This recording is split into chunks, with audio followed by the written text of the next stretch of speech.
Actually, this whole gambling bust is all about Flappy.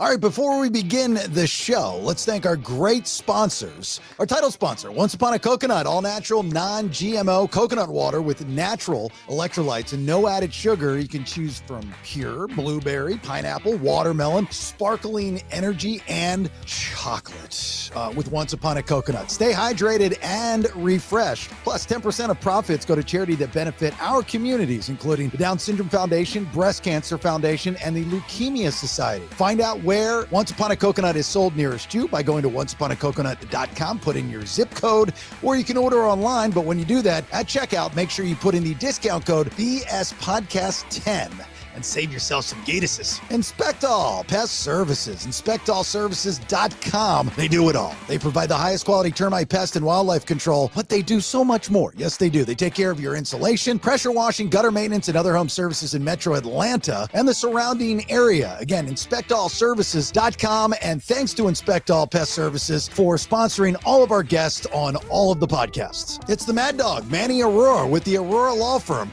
TheAuroraLawFirm.com. He's got experience litigating all over the United States, so it doesn't matter where you listen to the BPX, the Mad Dog Manny Aurora and the Aurora Law Firm can help. Whether it's criminal defense, white-collar crime, DUI, drug offenses, appeals, and more, it's the Mad Dog Manny Aurora to the rescue. You can always go to jasonbailey.com for any legal questions that you have for the Mad Dog that we'll bring up on an episode of The BS. It's Ridgeline Counseling. Dr. David Markwell, one of the greatest human beings in the entire world of America. He's got 10 therapists in-house that work with him there at Ridgeline Counseling. 3 locations in Georgia, one across from Sprayberry High School in Sandy Plains. That's in East Cobb, Marietta near the Square, and McKaysville just outside of Blue Ridge. If you listen to the BPX anywhere, you can get help from Ridgeline Counseling and Dr. David Markwell and his team. They do virtual sessions. Just go to markwelltherapy.com for all that information. If you need help and you need someone to talk to, he is the best in the business. That is markwelltherapy.com. Alternate Power Solutions of Georgia. Love these guys. Family owned and operated. They're a Generac generator dealer, founded in 2012, offering sales, service, installation, and repair of automatic home standby and portable generators. And every single one of you as a customer at Alternate Power Solutions, you'll get an upgraded warranty, free monitoring with a service contract. They offer flexible financing, which is great, semi-annual and annual service contracts for existing installations and warranty repair. They have an A+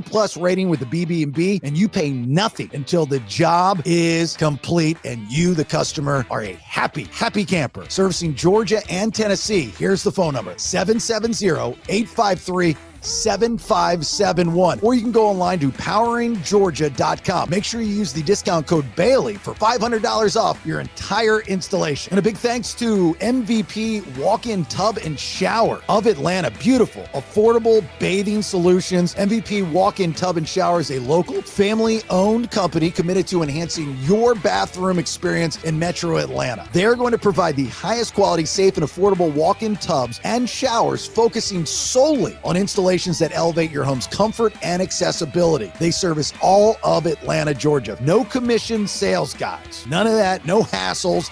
No high-pressure tactics. Call them at 404-493-6888, or you can go online to mvpwalkins.com to schedule your no-hassle appointment. You want $2,000 off? Not a problem. They're going to do that. You'll receive $2,000 off when you mention the BPX, Bailey Podcast Exchange, or any of the shows, mvpwalkins.com. And finally, Central Florida's first and only ozone therapy spa, Alive Ozone Therapy Spa in Altamont Springs, Florida, servicing all of Central Florida, Orlando, and beyond. Not only offering ozone therapy or activated oxygen therapy non-invasively through the Hocket sauna, red light therapy, halo therapy, presso therapy, PEMF, as well as numerous in-house ozone-infused products like that magnesium butter that you love. Go to AliveOzoneTherapySpa.com and get the products there. If you're in and around the area, you can book an appointment online. Alive Ozone Therapy Spa also has a brand new app that you can find with your iPhone and or your Android phone. Just go where you download your apps, or you can go to AliveOzoneTherapySpa.com. Again, thanks to all of our great sponsors. We couldn't do it without you. If you are a business and we can help your brand, please go to jasonbailey.com. There's a section right there on the website for you to send me your information, and we will have that conversation. With all of that being said, let's begin. What do we want to talk about? To be yourself in a world that is constantly trying to make you something else is the greatest accomplishment. Ralph Waldo Emerson. Welcome to the Bailey Show podcast, a guy show women love to listen to. Intellectually immature nonsense. That's BS. That's BS. That's BS. That's BS. Okay, then, let's do it. Yeah, here it is. It's the Bailey Show podcast, the guy show women love to listen to with a side of laughs. I don't know why I heard Krusty the Clown there. This is a free episode, so cool. Thanks for joining us, and hopefully you'll dig what we do so much so that you'll go to jasonbailey.com and subscribe so you can get all of the Bailey Show podcast episodes throughout the week and the thousands of hours previous, hundreds of episodes previously, and then into the near future, into the world. That's the dream. That's the dream. It's all on the BPX. That is the Bailey Podcast Exchange. We do 3 different shows, 5 days a week, one feed. So like if you're on Spotify right now, you get all the video episodes. Monday, Honey, I Raised the Kids. Me and my wife talk about becoming empty nesters. Tuesday, Wednesday, Thursdays is the BS, with Tuesdays and Thursdays being sub-episodes, subscriber episodes. It's only $4.99 a month, you cheap. And then Fridays, we do the Vinyl Road podcast. Me and Brad Stewart of the band Saliva, where we talk rock and roll and life and stories from the road and everything in between. Actually, last Friday's episode was really, really good. I hate saying that because I think every episode is good, but Sam Rivers, the bassist for Limp Bizkit, has passed away. Brad and Sam go way, way back. And the stories of the old Jacksonville, Ben, as you probably well know, the Jacksonville music scene are tremendous. And Brad was there the beginning before Fred Durst was Fred Durst. He was actually going to be in a band with Fred Durst before Limp Bizkit. And so to hear those stories come right from Brad are pretty cool. He was just Fred back then. Just Fred. Yeah. Just Fred. Yeah. Did you listen to last Friday's episode? Did you hear him tell the stories and what? I heard parts of it. I did not hear the whole episode. And I actually knew little pieces of some of those. Yeah. Back from the Milk Bar days. Yeah. Yeah. He was talking about like the clip that I used for social media. Again, those are just small portions of a larger show. So it's not the whole podcast. Wait, there's more? You've got to read the post and see the links. And I do everything to spell it out for y'all, but you can only lead a horse to water. Can't make it drink. When Fred first saw Sam, hold on. Yeah. Exercise the demons. Oh, I got crusty bugs. So when Fred Durst first saw Sam Rivers, Sam called and met and talked about a project. Sam had called Brad and was like, "Hey, can I get Fred's number?" And Brad was at first like protective. He was like, "That's my friend. We're doing a project." No, you know. So. I've been in those shoes. It's like, wait, why? Right. But the project that Brad and Fred were going to do were totally different than what Fred's vision for Bizkit was. Right. So the project that Brad and Fred were working on were more 90s grunge driven. Yeah, it had an actual S in the word biscuit instead of a Z. Right. Versus Fred Durst always had the vision of what Bizkit became and is today. I mean, you talk about a visionary. The guy, before that music existed, Durst was like, this is my vision. I've got to find a bassist, found a bassist. I've got to find a drummer, which he then found the drummer, obviously through Sam. And then they find Wes Borland last. So Sam and John are like insane musicians. I don't know if you know their history, but like they went to like rhythm section high school and shit. Like they are incredible musicians. Well, Not take away from Wes, he is too, but John's a jazz musician. So Sam. Yeah, by trade. Was. Yeah, by trade. So anyway, those stories are what you get on the Vinyl Road podcast. You know, really, really good stuff. If you're into music, and especially that late 90s into 2000s active rock stuff. I mean, that's kind of our wheelhouse for that podcast.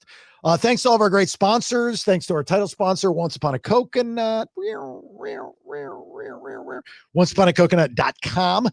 If you go there, use the discount code BS Podcast 10 at checkout. Save yourself some Geetuses, the best damn coconut water in the land. And again, thanks for being here. My name is Jason Bailey. There's the Bald Badger, Benjamin. Howdy ho, Bailey. All right. Let me get this out, especially being a Freebay episode, in case you missed it on the sub episode on Tuesday's release. If you're in and around the Central Florida area, you're a two-peer that listen to the BS Podcast in and around the Central Florida area, I have got passes to give away, first come, first serve, for the American Idiots, which is a Green Day tribute band. Me personally, I love tribute bands. I absolutely love tribute bands. The American Idiots are really good at what they do. Saturday, November 1st, coming up at the Ritz Theater in Sanford, Florida, 7:30 start time. I got passes. These are like good passes for you to go to the show and enjoy the American Idiots tribute band. If you want them, all you have to do is reach out to me, either by email or social media. Just give me your name and number. That's all I need, right? I'm not making you jump through hoops, and it's not some big bit. I don't have time for that for this one, because we got another one coming up too. But if you want to go free of charge, Ben, what do they have to do? Reach out. Flamboyantly reach out. It's much more effective. Reach out and touch faith. Halloween coming up. This is released on Wednesday. Got Halloween on Friday. I'm going to a party. A buddy of mine, he has a potty, Dr. Steve. He's our medical director at Alive Ozone Therapy Spa. They have a pretty big shindig that they do every year for the Halloween. I don't want to dress up, so I'm trying That was my question. Yeah, I'm trying to think of, I think I have. So usually, I've talked about this, and most of you know, if you've listened to me for years, if I've got a function to go to and I go balls to the wall, I do a really cool mashup, which seems to be trendy now. I started this. I invented the mashup. I invented the Halloween mashup. I was Willy Wonka Nelson. I was Steve No Jobs. I was SpongeBob Ross. I was Darth Vader. All right. I'm the one, I was Weird Al Capone. I'm the one that came up with this clever trend. Everybody's doing it now. And I got to tell you, makes my britches tight, makes me upset. I don't like it. Give me credit. Give me credit. Everybody else steals my shit, and they never give me credit. Give me credit where credit is due. You putz whackers. I'll give you some credit. I had to dress up for a thing recently, and you inspired me for my costume. Thank you. Now, the concept Thank you. was stellar. My execution could have used some massaging. Okay, well, let me massage you. Are we still talking about my Halloween? No, I went and I had a French guy with the star. I mean, some people saw it on your social. Oh. You were there. You took a picture. I went French kiss. I thought that was so clever. I thought you did such a great job. Yes. The idea, I think, was clever as hell. But if I had one more person go, why are you a kiss mime? It was a little mimey, but yeah, I think I needed, and I had some input from other people that were there. A name tag that said like "Merci beaucoup" or something Frenchy, or a baguette or something like that to make it more French and less mime. Because apparently they're very similar. Yeah, well, one, there's nothing wrong with people asking you, because then that's an icebreaker, right? So there's nothing wrong with it. But never wear a name tag to describe your character like that. Then you did not do a good job. So you could have added, an instrument or the boots, or even a Kiss T-shirt, something like Kiss Army. The Kiss they got. Oh. It was the French guy that was confusing everybody. And I tell you, I honestly think this was the mistake. I had a handlebar mustache that brought it all together. Yeah. Couldn't get it to stick to the paint for the Kiss, and it just kept falling off, and I couldn't draw one on. So I said, to hell with it. That was the missing component, man. Maybe you wear a T-shirt with the French flag on it, carry around a croissant. See, a croissant or a baguette. Or a baguette. Yeah, you could have strapped a baguette to your back. Yeah. Something to that effect. I thought, me personally, I thought you did a fantastic job. Well, thanks. Because here's what was great about your costume. It was simplistic. It was technically last minute, not very expensive, in and out, and you pulled it off. I thought it was good. That's the good stuff. Like, you don't want to wear a mask. You don't want to put too much stuff on, because when you get home, you got to take it off.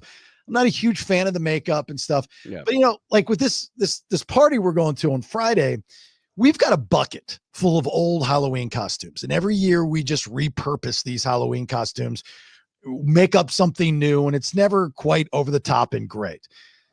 I'm just at a point where I just don't care. So Rach and I were talking about it the other night, getting ready to get in the shower.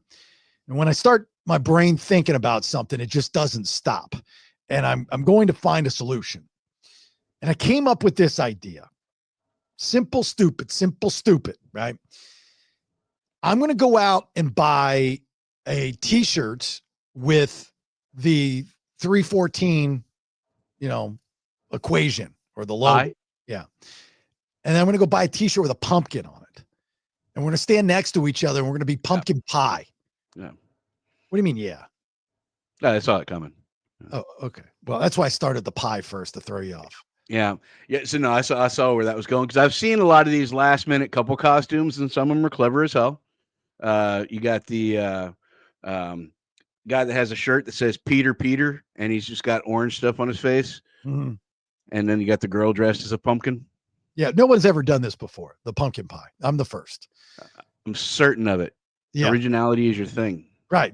So it's very inexpensive. We actually can make both the shirts at the shop. So I think that's the route we're going to take, because I don't want to wear a mask, and I don't want to do a thing, and I don't want to compete with somebody with Halloween costumes. But I don't want to be the too cool for the room guy either, but I want to participate. So that's kind of where I'm at. You can both wear prisoner costumes with the stripes. Yeah. But just be notebook paper. That's funny. Just repurpose the costume. Loose leaf. Yeah, that's funny. Were you saying that your pumpkin addiction, does that have anything to do with your costume? No, it doesn't. But I was thinking of your Alani pumpkin cream thing the other day. Oh, dude, I don't mean to cut you off, but I still can't find it. That's a trigger for me right now, but go ahead. I've been looking for that because I want to try it. Stop it. I want to try the pumpkin cream. Now stop it. So stop trying to find the Alani pumpkin cream, because Alani, you know what they did? They fucked us. Alani fucked us. And let me tell you something, Mr. or Mrs. Alani, you made a really dumb marketing move this year. Maybe you'll change it next year, but you created an energy drink, a pumpkin cream energy drink that is delicious, absolutely delicious, but you didn't release it to the marketplace. And when you did release it, you only released a certain amount of it. I get it. Supply and demand. I'm not stupid. I got it. Took that class. But what you did wasn't cool. What you did is you cased it in with another flavor, witch's brew, and maybe that was the end game. Horrible. It is not a good flavor. Oh, okay. But here's the kicker. If you buy a 12-pack, you get 3 pumpkin creams and 9 witch's brew. I didn't know this. So when I was all gung-ho about finding it, and I go on Amazon and I buy it from a third-party vendor and they ship it to me, they don't tell you that you only get 3. Now, mind you, when I got mine, it was damaged. So it was only the pumpkins that were damaged. And so I complained to the vendor. Was good. I don't know who it was, but they didn't send me more. They gave me a refund, but it was expensive. So Alani, you screwed up this year with your launch. I don't know who your marketing person is, but they should be fired today because of that screw up. You could have made millions and millions of dollars, but you screwed the pooch on the pumpkin cream Alani. I'm just telling you that right now. Anyway, go ahead. What's your pumpkin addiction?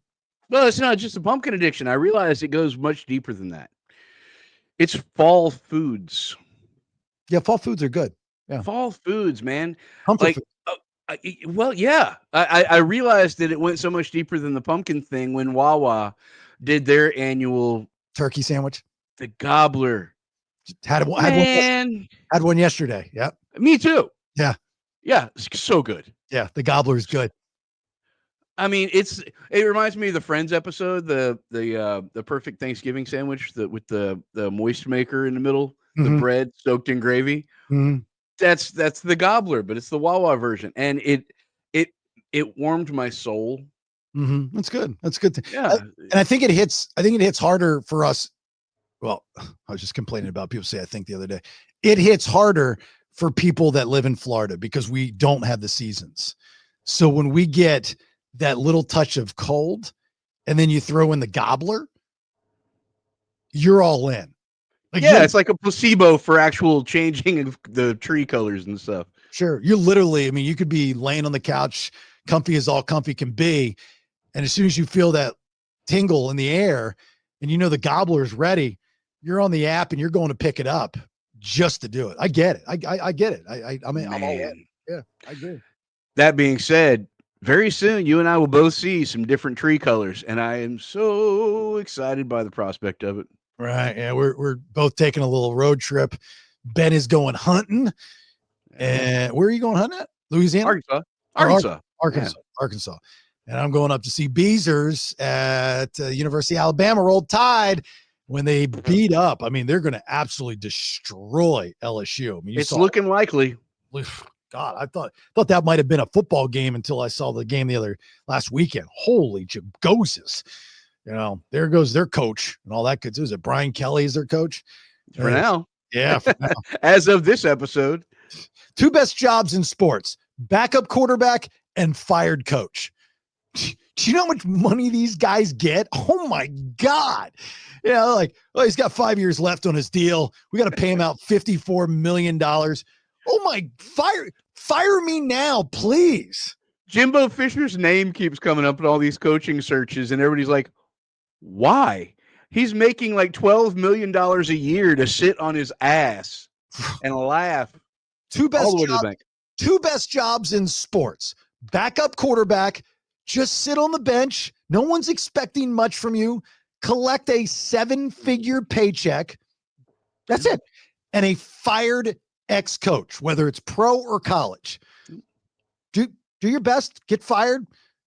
They got to pay you out $50 million. Yeah, buyout clause is the most brilliant thing I've ever heard of. Those agents are sick. My God. What was I thinking when I was a kid? I should have strived to be a backup quarterback. You've never heard that from a kid. What do you want to be when you get older? I want to be a backup quarterback. Why don't Blue Mountain State? Why don't you want to be the starting quarterback? It's too much pressure. I want to be the backup quarterback. I'm okay with $3 million a year, never getting injured, not expecting much when you get into the game, but having the opportunity to be a hero for a week or two, and then you go back to the bench. I want to be a backup quarterback. If I could redo my life and go back to when I was a kid and I'm writing that essay, that's what I would be. That or a fired coach, professional or college. I want to be a fired professional football coach and just collect my buyout money. That is literally winning the lottery. Exactly. Those are what you strive to be when you're a kid. Listen to me, kids. Don't strive to be something at the top. Strive to be something where you'll get paid making money in your sleep after you're fired. That's what you strive to be. That's my business advice. I'm just saying. I think it's good advice. Where do you go from here? You wait and let your name recognition come up unnecessarily. Take a job if you want it. Suck at that. Get another buyout. Why not? You have to be the top 0.01% for somebody to remember your name, or die tragically or young, and maybe you'll get a statue like they did for Demaryius Thomas. You know, okay, that's cool. All the other stuff no one cares about. Saquon Barkley will be forgotten. He might be a Hall of Famer, right? You know, he'll be a Hall of Famer, great. He's not going to go down in the record books as an Emmitt Smith remembrance. He's not going to be a Walter Payton remembered, a Barry Sanders remembered guy. He might be early to say that. No, you don't think? Okay. No. I mean, it's just I don't know. Maybe he will. I shouldn't say that. Maybe that's bad, mean thing to say. And I like Saquon Barkley, but He's a real likable guy. he's a likable guy. The NFL just came out to remind all of their players about the rules and regulations that go in with gambling when you're a professional athlete. Ooh, what a bad week it's been for these guys.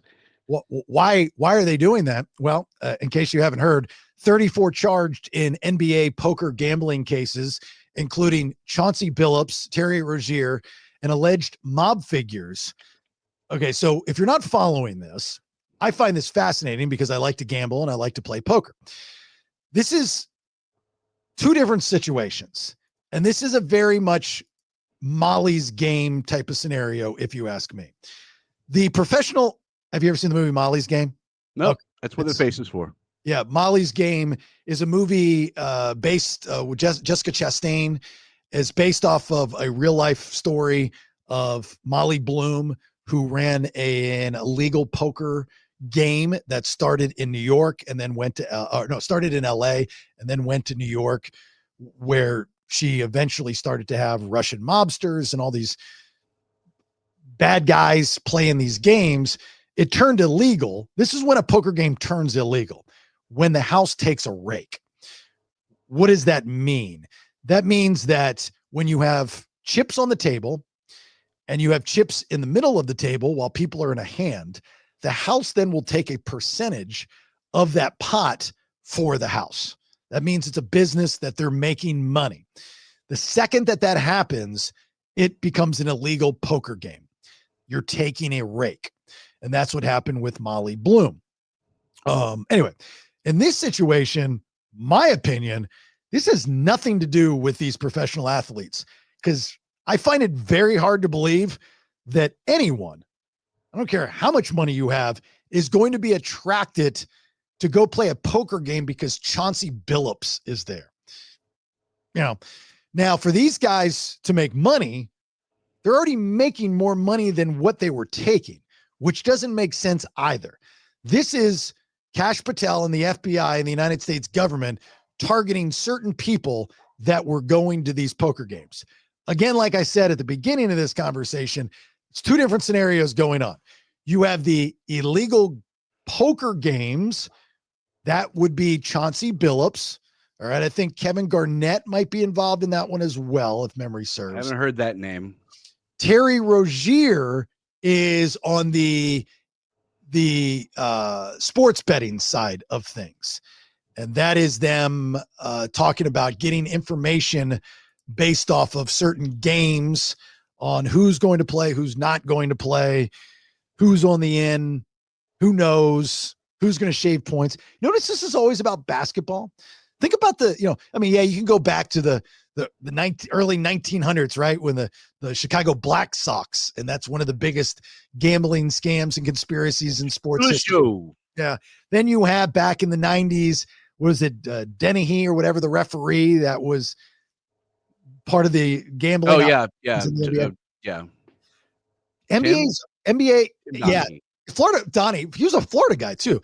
The NBA is always involved in these types of things. It's all, I mean, you go, okay, well, Calvin Ridley got suspended an entire year. The dude was making bets on football games. Okay. I know it's his team, right? It was so blown out of proportion. It was ridiculous. Totally. But just absolutely silly.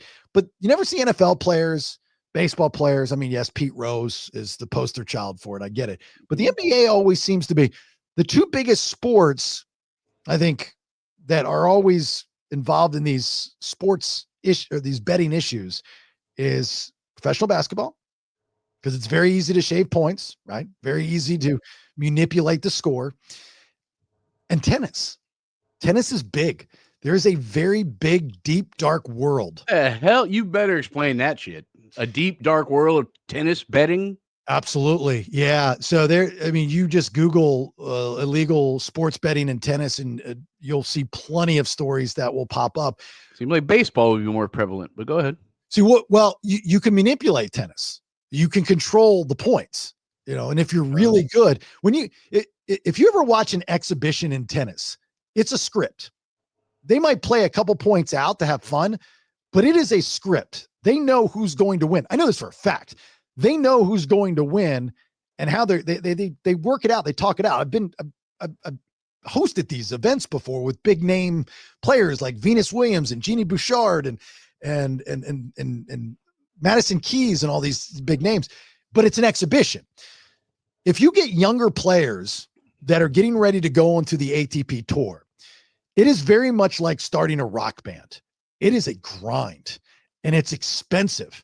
It's probably more expensive to be an upstart tennis professional than it is to start a band and travel in a van, because you have to travel from country to country and play in these tournaments that you don't know if you're going to cash in, right? You need hotel, you need food, you need all these different things. So what happens is there's people in this world that will come to you, which is legal, which is crazy, that will say, hey, look, I'm going to give you $10,000.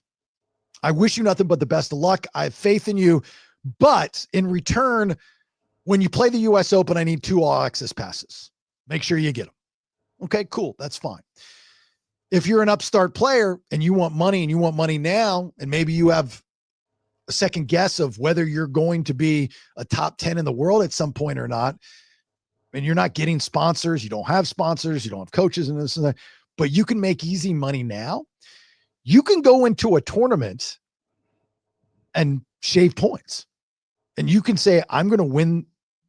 I'm going to lose in 2 sets. I'm going to lose 6-3. I'm going to lose 6-2, especially if both of you are in on it. If both of you are in on it, easy. You just got to like a fixed boxing match. Absolutely.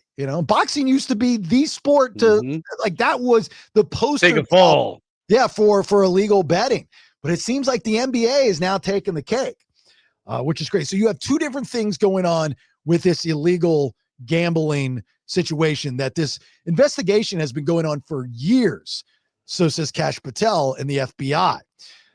The Chauncey Billups stuff is interesting. And I think this one might be more interesting than the sports betting. Maybe it's just to me because, I'm a poker guy, but you had guys like Damon Jones, former NBA player and coach, now lives in Texas. He's accused of participating in this poker scheme. He was what they call a face card, which I've never heard that term. Like in poker, there are terms like sharks and whales and, those types of things to talk about a player and what they're going to bring to the table. But they're calling the celebrities, the Chauncey Billups and the Damon Jones, face cards. Recognizable players at the table. Right. That's the face card. I think that's clever. And even some professional poker players have talked over the years, even before this big bust, of being invited to this game where, they would have it in different places. And they was like, yeah, I was invited to this game. They said professional athletes are there. And if you're a professional poker player, you're going, oh, well, this is easy money. They just want to sit down with a professional poker player and say that who doesn't want to play against anyone that's a professional and win? So that's what these guys were brought into. They're like big money, ex-NBA guys. He's a coach, former coach, professional poker players. And then you have the amateurs. Well, when the amateurs are winning, there's a problem, like winning a lot. When you bet, call, raise, call, fold, flop, check, all in from the amateur. That's a problem. And what they were doing is numerous things. So here's different ways you can bet when you're playing No Limit Hold'em. You can have a team. You see that from time to time. There was one not that long ago, was actually Stone's poker room in Sacramento.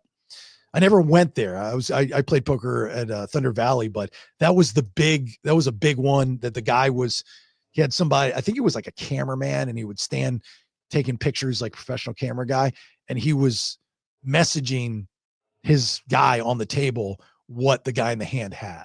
So the guy would go behind whoever in the hand he was at and take pictures like he was a professional photographer, and he was messaging him, ace, king, spades, whatever the case may be.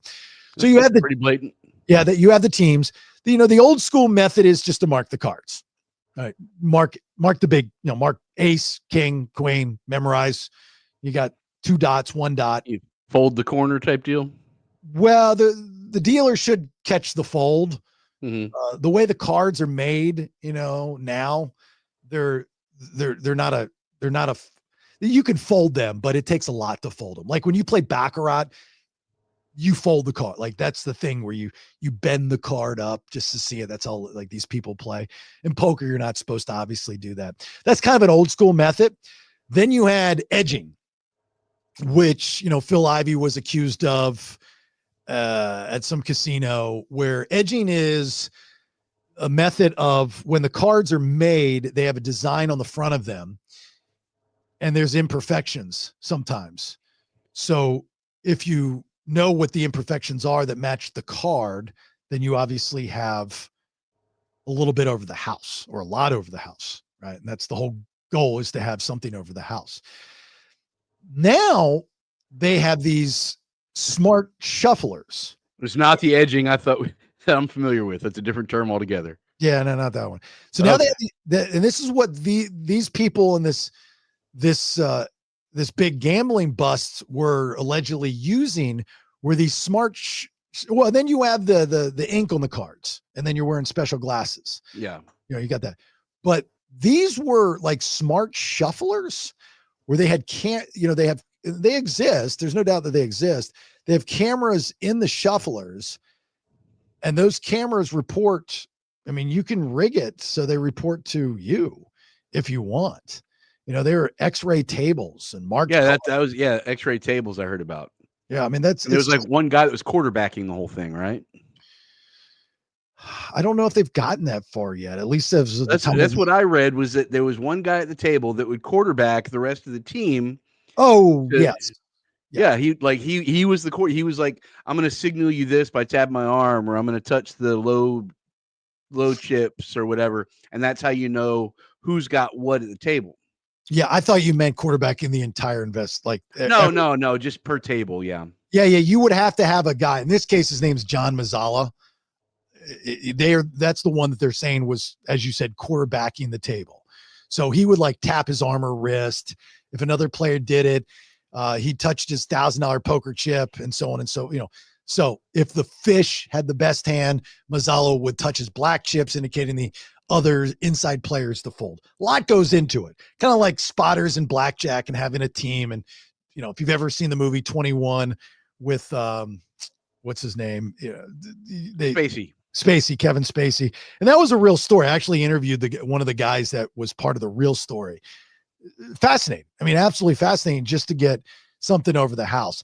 I'm just not buying into, I never buy into the government shutting down an illegal gambling operation just to shut down an illegal gambling operation. I think that they have more important things to deal with than some people playing poker, right? The NBA thing, in my opinion, would be bigger because of all the broadcast money and people that are involved. You're like, okay, this is a product that's got a legacy, that has credibility with his fans. Now you're telling me it's WWE. That's a problem. The poker thing, it's just weird. Don't you think the mafia being part of it has something to do with their interest? That's what I'm saying. It has everything to do with it. They take the Chauncey Billups and these people that have everything to lose because they're in the public spotlight and they have real jobs, and they go, look, you have to turn on everything and give us names. That was the whole Molly Bloom thing. Molly Bloom refused to give up the names that came and played at her game.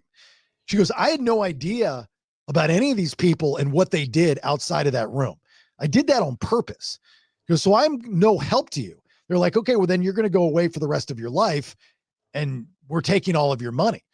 So when she went to court, she stood by her beliefs and refused to release the names. I mean, there was a book, she needed money and she released a book, and the guy was like, we can give you this, but you can make 10 times amount if you give us the names of the people that were at the game. That's the big game that allegedly, in the movie they call him Player X, played by Jesse Eisenberg, but allegedly that was Tobey Maguire.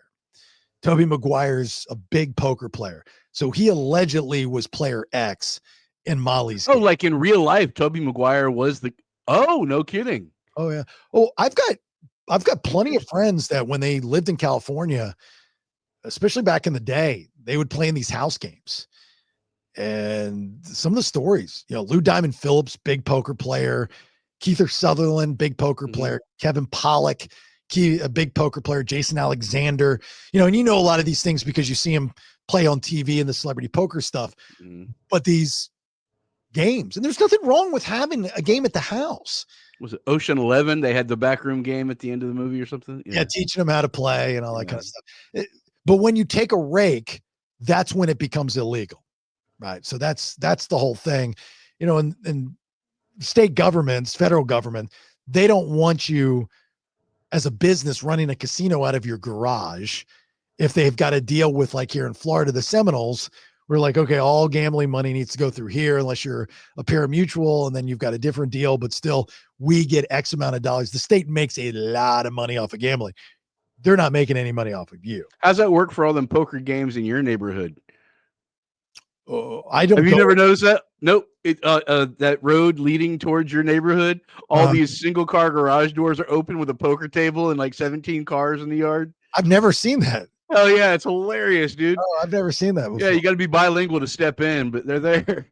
I played in some interesting games. I never felt unsafe, playing in these, I call them rounders rooms. Especially when you live in a state, and at one time I did, that gambling is illegal. I remember when I first moved to Georgia, I was trying to find a poker game. And, I gotten fired from my first job after 8 months at the game, the sports station. So I had some time on my hands. I never had an issue when I lived in Florida at the time before of asking somebody where there's a game at. Nobody was weird about it. And I remember going to this bar across the street from my house in Roswell. And it was a free poker league, which they suck. I mean, it's not fun. And I remember asking this guy, I said, hey, is there any bigger games, like a 2-5 game or something? And dude, that guy stared me up and down and he goes, why are you asking that? I said, because I'm looking for a game. He goes, you're a cop, aren't you? What are you talking about? No, I'm not a cop. But, another buddy of mine, used to have a game, a fairly big game at his venue in Georgia, and the cops came and busted it, but it had been going on for years. And that was a political bust because there was a new sheriff in town, like literally, and did not want any of that. They had new politics and a new sheriff. Yeah. They came in and it was all political. Like law enforcement doesn't care if you have a poker game. They care that if they can get something out of your poker game, that's all they care about.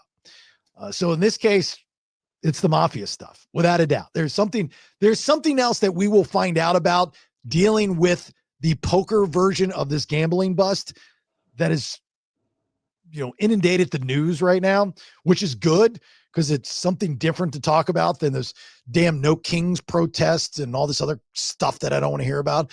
I'd much rather hear about this. A lot more entertaining.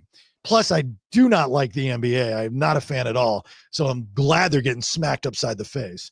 That makes me happy too. The money in the NBA. Oh my God. These guys were getting like $80 million a season now, Bailey.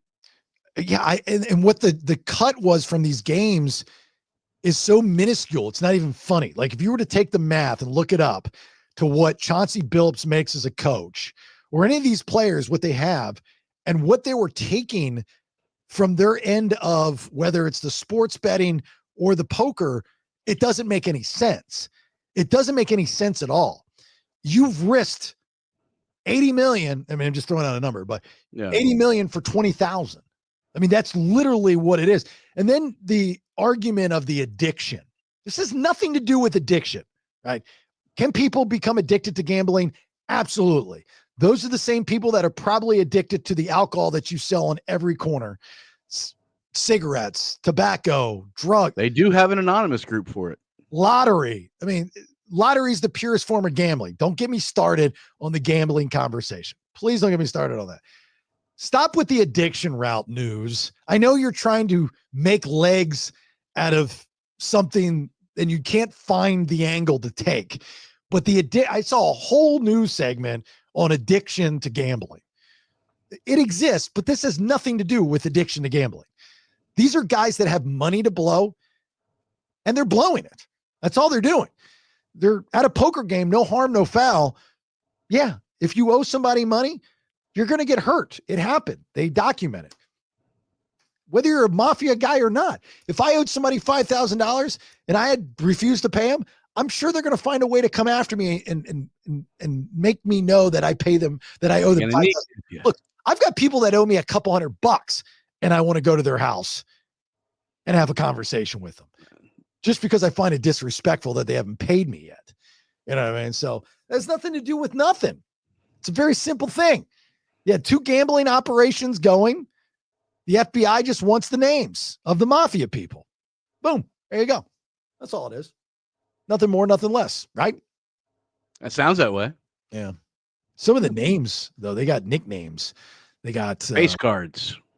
No, that's not that's more of a term, I guess, for them. But they like these people, like, for example, if you look in the indictment, Ernest Aiello, New York, described in the poker indictment as the member of the Bonanno crime family of La Casa Nostra. Oh, that's not good. Yeah. So you got that guy. But then you got Nelson Alvarez. Indicted, describes as being nicknamed Spanish G. They all got these nicknames. He's accused of being part of the poker cheating teams. He's from Uniondale, New York. How long till they all get their own taco at Moe's? You got Louis Apicella, 50-year-old, New Rochelle, New York. Described his poker indictment as the associate of the Gambino crime family. And he's a member of the, so you've got members of the cheating team. Like, they're all from different crime families. That's a plus, right? I mean, it's a gateway into the deeper workings of all the other crap. Amar Awawada, 34-year-old Brooklyn resident, nicknamed Flapper Poker and Flappy, according to the indictment. He's described as a member of the Gambino crime family who allegedly organized rigged poker games. Amar Awada. Get Flappy on the phone. We need Flappy over here. Actually, this whole gambling bust is all about Flappy, because the Gambino crime family said, look, it's a nice guy, but enough's enough. We can't have a dude nicknamed Flapper Poker or Flappy in the Gambino crime family anymore.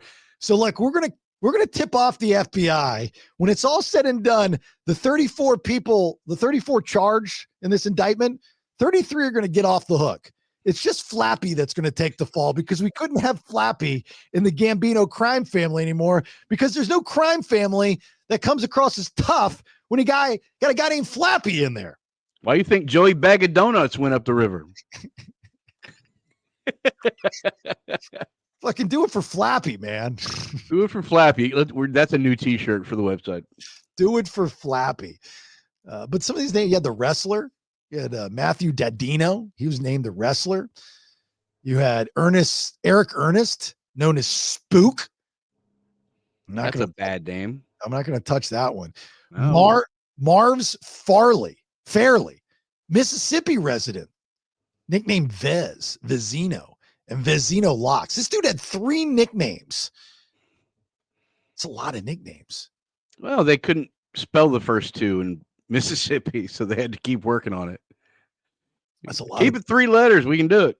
It's another thing, man. If you want to pull off something like this, you can't have all these people that know about it. It's a lot. Like, keep it tight, keep it small. You have 34 people charged as of right now. I mean, as of what I'm reading right now, that's 34 people that can talk. That's a lot. You want to keep it to 2, 1 if possible, but 2 tops. You don't want 34 people. Now, I know they're different games and all that kind of stuff, but the more you let out, the more that secret's out, dude, the more you're going to get caught, the more you're going to get busted. That's just silly putty, But what's going to happen to these guys? I mean, they're, what are the charges? I think it's racketeering and wire fraud and all that kind of stuff. It's kind of like how they got Capone, right? They couldn't get him on murder, so they get him on tax evasion.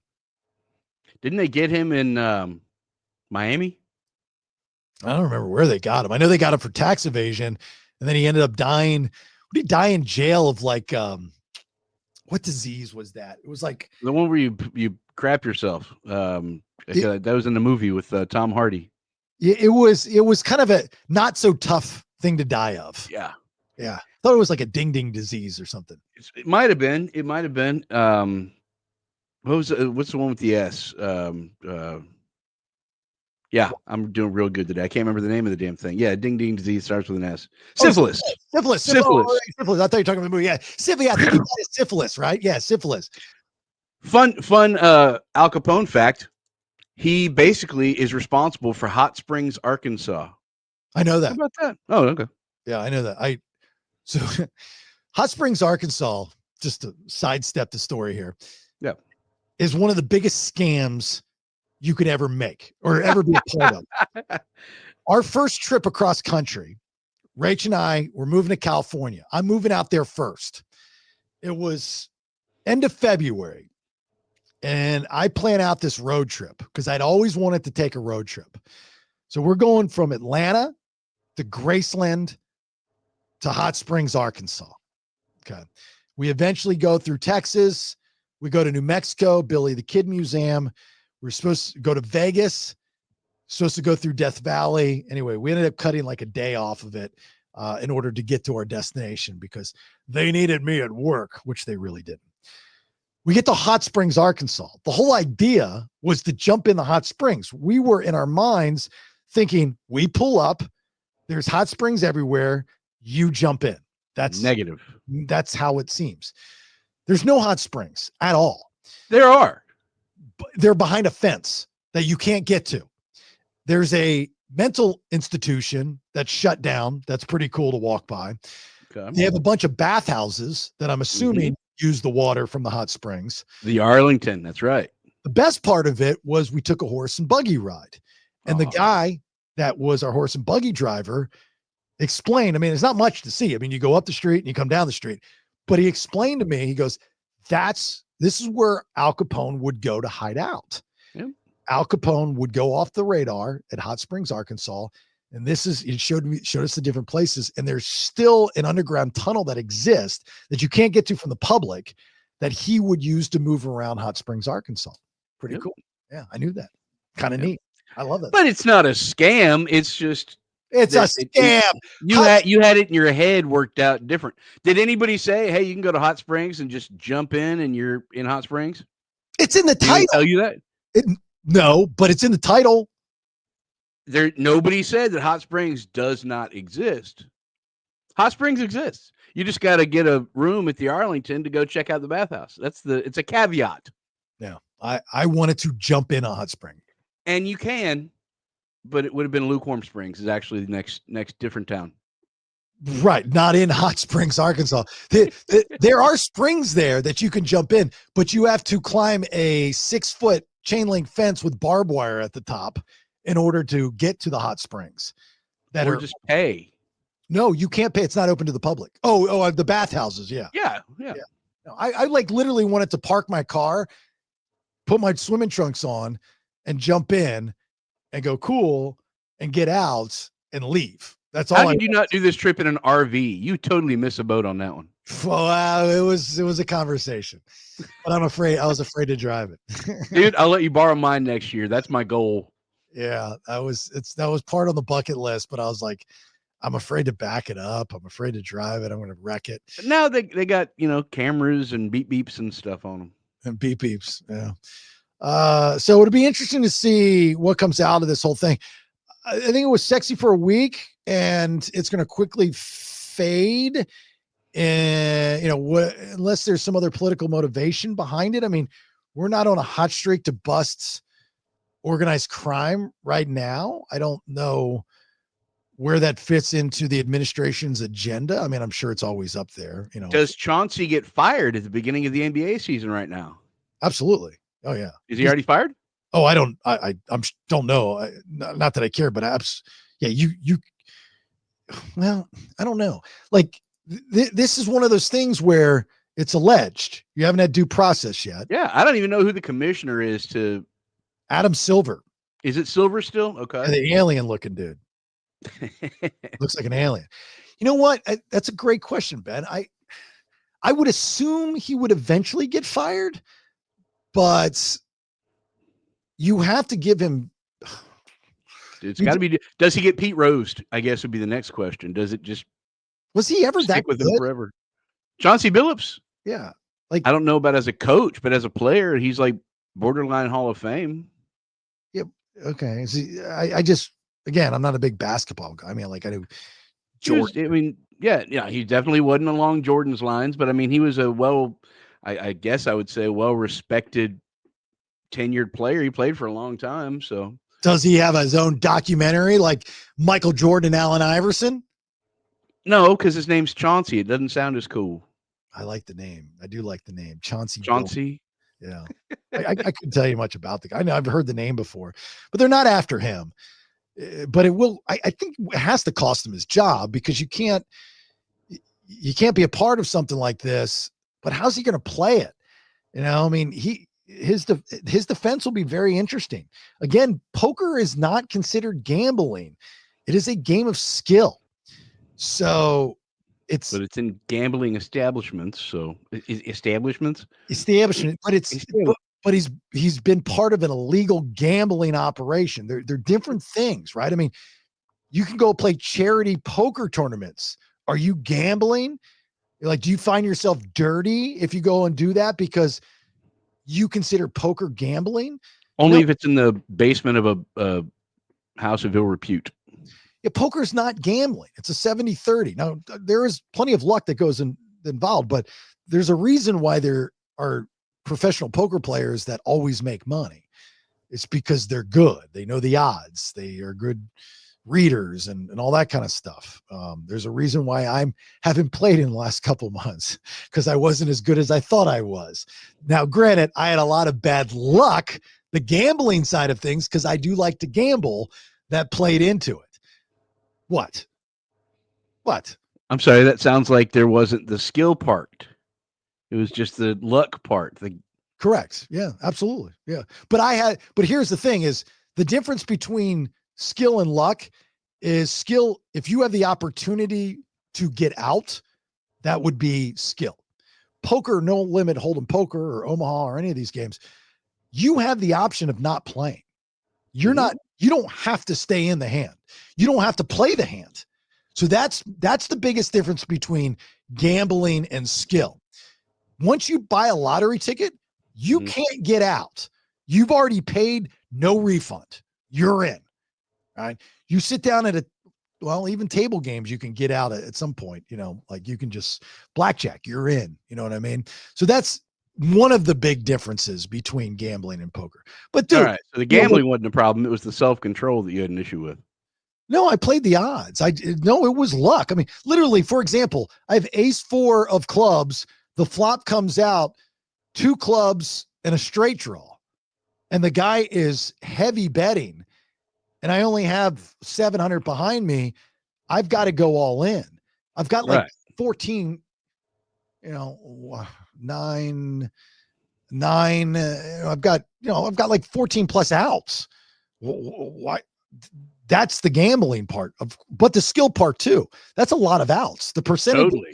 It's a lot of terms. I don't know what the hell you're talking about right now. And I've got 2 more cards and I lost, so it was done, but anyway, but I like that kind of stuff. One, even if you're not into gambling and you might not even be into that story, I'll tell you why it should interest you. Because it's not like anything else that we have to listen to in the news. Okay. There are very, I as a radio person and every day having to have content, when you get into election year or a big disaster and every day that's all it is, and you have to find other ways to talk about that is a struggle. It's excruciating, right? So whether you're into the news or not, you still are inundated by either your phone what you see on TV. I doubt you read the newspaper. Definitely what you see online. Definitely what you get notifications that you don't know how to turn off on your phone. You see what's going on because it's water cooler stuff. You've got to be up to date, up to speed on what's happening. This is sexier than what usually is happening. That's why you should be interested in it. It's neat. It's sexy. It's fun. It's our version of a squirrel on water skis. Yeah, it's fun to talk about. No harm, no foul. No one died. It's not the end of the world. It doesn't lean technically right or left. No one's died yet, but we still haven't heard the end of old Flappy. There's no religion involved unless you start thumping the Bible because, gambling is the devil's work as you prepare to go play bingo at your church on Wednesday night, which is the purest form of gambling. You hypocrite. So it's got sexy legs. She's got legs. Flappy legs. Yeah, sexy legs. That's why you should be into it. All right, let's get your what the fuck video of this episode. Here we go. What the fuck? I, Roberta McCoy, giving faith and stand in unity with the vision of Perfecting Church of sowing this seed of $1,000 plus $235 and receiving the blessings to come to all that participated. Now that's only $1,200. Yes. Y'all not listening to what I'm saying. If you have 1,000 plus 1,000. Okay. Well, I'm gonna work on the other 800. Well, that ain't what I asked you to do.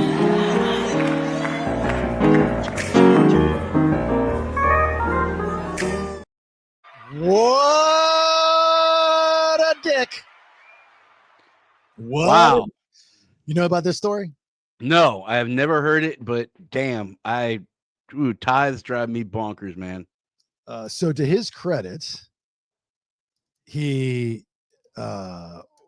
went and both he and the woman went on to the news and just, explained what was going on.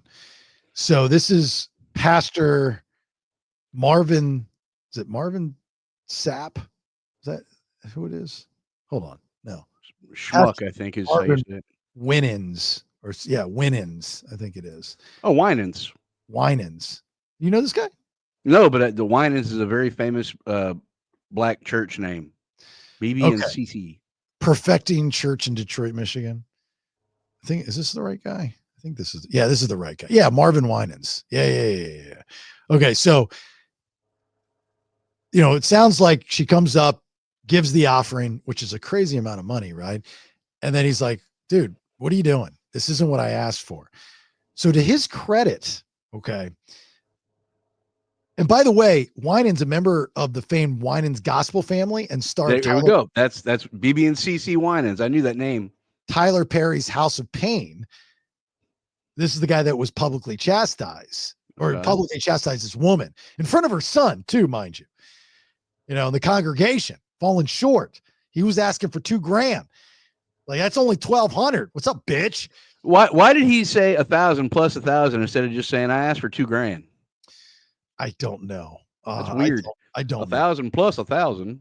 But what he went on to the news afterwards and explained was actually really smart. I'm a fan of, look, if you got some kind of controversy, you want to face it head on. You want to Letterman it. Letterman did it with the intern. Don't keep it to yourself. You face it head on. It goes away. You admit it. If you did it, you did it. And you just move on with your life. If people can't accept it, that's on them. You did the right thing. So he comes out like right after, and same with the woman. Woman's not mad at him because they're saying, hey, you misunderstood what we were saying. Is that I, as the pastor, asked everybody that was donating this amount to come up at this time. She was in a different category. So she came up at the wrong time. So I had to explain. So if anybody else was doing the same thing, you're coming up at the wrong time. That's what he was saying.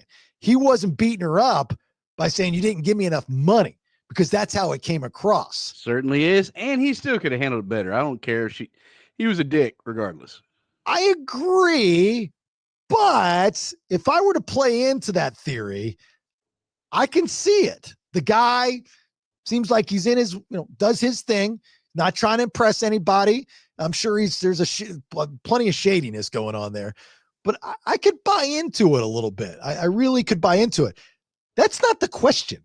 The question is how did that video go viral? How did that video get out? Why did that video get out? That's the question. So here we go. Read between the lines, kind of like the indictment with the gambling. What's the real reason? I'm telling you right now, if you hear or see a story, whether it's in the news or in your personal life, and you believe it face value, you are an idiot. Nothing is face value. There is always more to the story. There is a work. There's something else going on. Don't ever take anything for face value. And those that say that it is what it is, they're the worst. They're the biggest liars. I'm telling you right now, somebody took this video from that incident within that church with that pastor to bring eyes and ears on that church. That's the only. And they only released that part. Yep. Where's the rest of it? Where's the context? It has nothing to do with this or that woman or her son or the money. It's just making sure people are aware of this guy. Mm-hmm. So you can find out something else that he's doing. You watch. So what you need to make sure of is when you go to his church, pay attention to his instructions as to who's supposed to give what at what part of the sermon, or you get chastised in front of your son. Yeah. Well, he's saying he didn't chastise her. He's saying he just explained it to the congregation. Amen. Can I get an amen? Tomato. That this bitch in the wrong line as she's trying to get to the Lord. Well, this line, you give $2,000 to the Lord. Not $1,250. Not $1,250. Can I get $1,250? No. Wrong line. No, don't tell me that you're going to make up the money. That's not what I'm talking about. I'm saying, bitch, you in the wrong line for the Lord. This Lord's line is for $2K. You come Not $1,250. Not $1,250. Sexual chocolate. Amen. Randy Watson. You know, the children are our future. We need to teach them well and let them lead the way. Sexual chocolate, ladies and gentlemen. Anyway, all right. That was fun. Good little pastor bit at the end there. Good applause. Look, we appreciate you listening. If you're new to the shows and the BPX and stuff, welcome. We appreciate it. I'd love to know how you found us. I really, really would. Remember, jasonbailey.com for all of your information. If you'd like to subscribe, there are 3 episodes of the BS podcast on a weekly basis. This is just a free episode.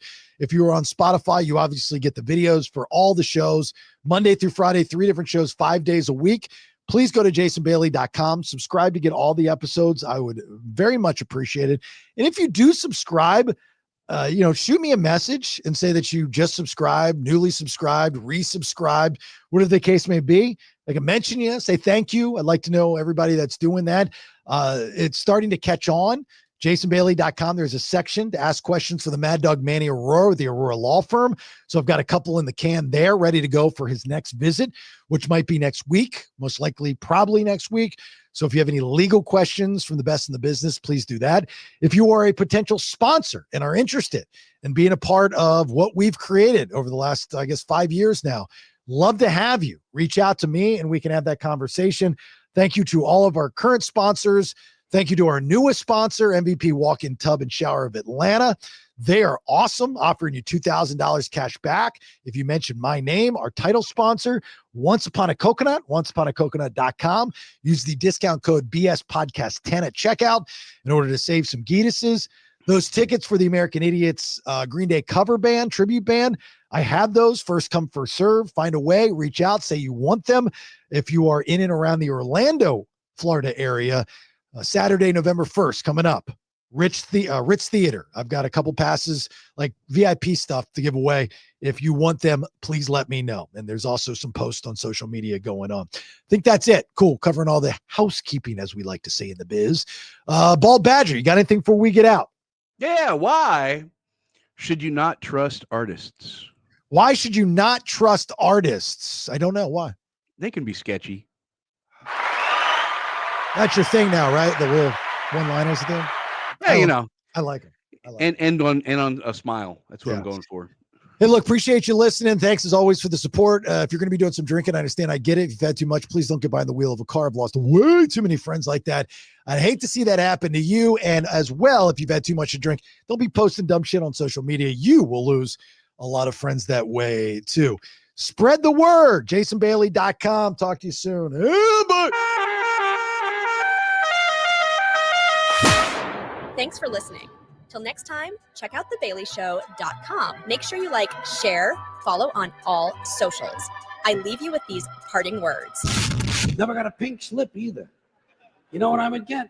A guy would come around to my desk and say, "Get the fuck out of here!" What do we want to talk about?